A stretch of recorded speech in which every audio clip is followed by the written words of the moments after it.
鸡蛋双城400年。基隆和平岛现在是北台湾知名观光景点，但在岛上曾经有一座比淡水红毛城还早的北台湾第一城——圣萨尔瓦多城。鸡蛋双城指的是基隆圣萨尔瓦多城和淡水红毛城2座古城。如今基隆城已不复存，而淡水城则仍屹立不摇。究竟基隆与淡水的2座古城蕴藏着什么样的故事呢？15世纪大航海时代的巨轮下，海上强国葡萄牙、西班牙和荷兰先后都想争取远东地区的贸易航线。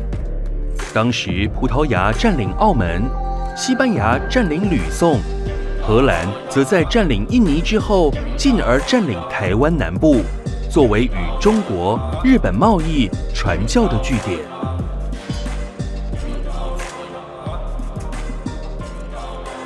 除了商业考量，荷兰人在台南可以轻易拦截、干扰西班牙人对中国的航线，是重要的战略位置。因为这个原因，西班牙人为了更好的贸易路线，决定顺着台湾岛东岸的洋流，于1626年出兵占领基隆，建圣萨尔瓦多城。圣萨尔瓦多城大约在基隆和平岛西南侧，现今台船造船厂的位置。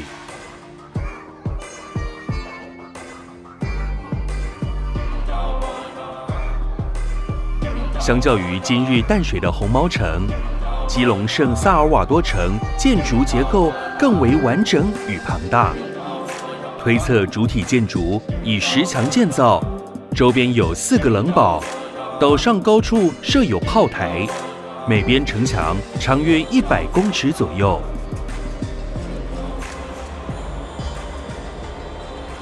建成不久，岛上的西班牙人却时常面临物资缺乏的窘境。为了能在北台湾有更多的资源，他们决定往淡水发展。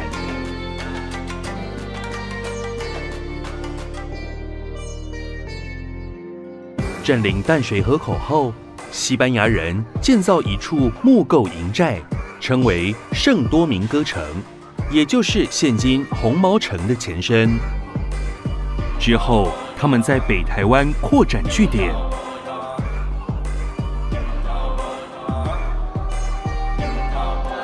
沿着淡水河进入台北盆地，再顺着基隆河回到和平岛。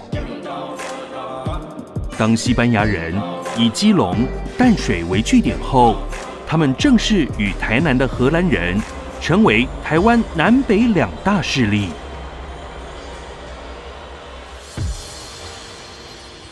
这段时间，荷兰人时常北上侦察西班牙人，准备发动攻击。1641年，荷兰人北上攻打基隆，爆发2次圣萨尔瓦多城战役。隔年，西班牙人战败投降，并自毁城堡。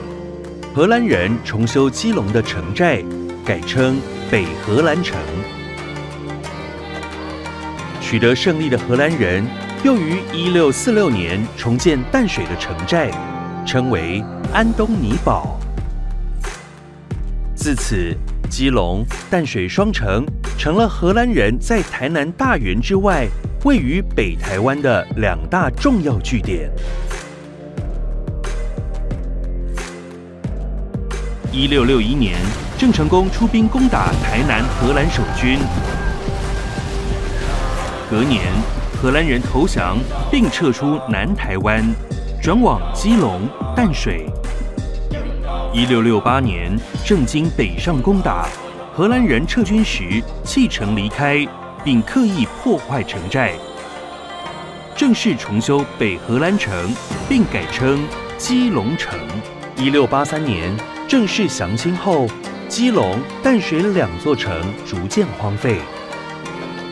直到1724年，淡水厅同知王谦为了巩固淡水边防，重修淡水红毛城，并兴建东、西、南、北4座城门。不过今日仅存南门。1860年，中英天津条约下，淡水开港，红毛城成为英国领事馆。19世纪末，战争频传，基隆城与红毛城的命运却走向不同的结果。日本时期，基隆城最终不敌战争，二战时遗迹不复存在。红毛城则不同，成为英国领事馆的红毛城免于战火。1891年，于红毛城东侧建英国领事官邸。1941年，太平洋战争爆发，英国领事馆因而封闭。2次战后，英国人重返红毛城，直至1980年，红毛城才收归中华民国所有。1950年后，红毛城陆续由澳大利亚和美国代管。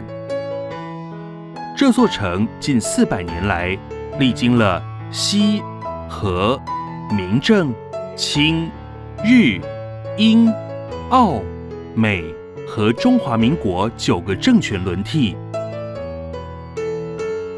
目前的和平岛已完全看不出基隆古城面貌。为了探究这座建于近400年前的圣萨尔瓦多城遗迹重现历史场景，近年来在中研院、基隆市文化局、清华大学和西班牙考古团队合作下，陆续对和平岛进行考古工作。目前已挖掘出近400年前西班牙人所建的诸圣教堂遗址。不过，圣萨尔瓦多城遗址因位于台船造船厂之下，而无法进行考古挖掘工作。2020年，淡江大学数位人文研究团队以3D 建模技术结合 VR 虚拟实境，再现圣萨尔瓦多城昔日风华。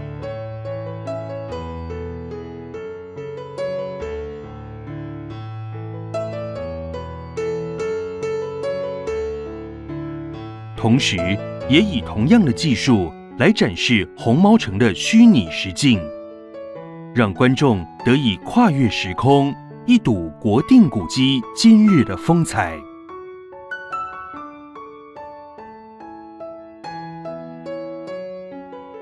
观众戴上 VR 头盔，不仅能在虚实整合的展场中四处参观，更能穿越时空，进入到古城堡内，体验17世纪欧式堡垒的历史风华。甚至站上圣萨尔瓦多城墙，绕城1周，一睹基隆港景观；或是直接飞上红毛城顶端，这是一般游客无法到达之处。在这里，淡水河风貌一览无遗。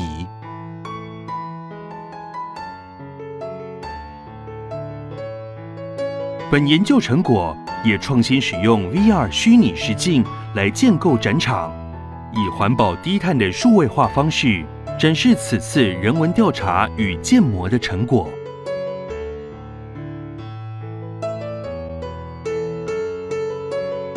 基淡双城400年，见证了台湾曾经站上国际舞台的辉煌，更是一段不可被遗忘的重要记忆。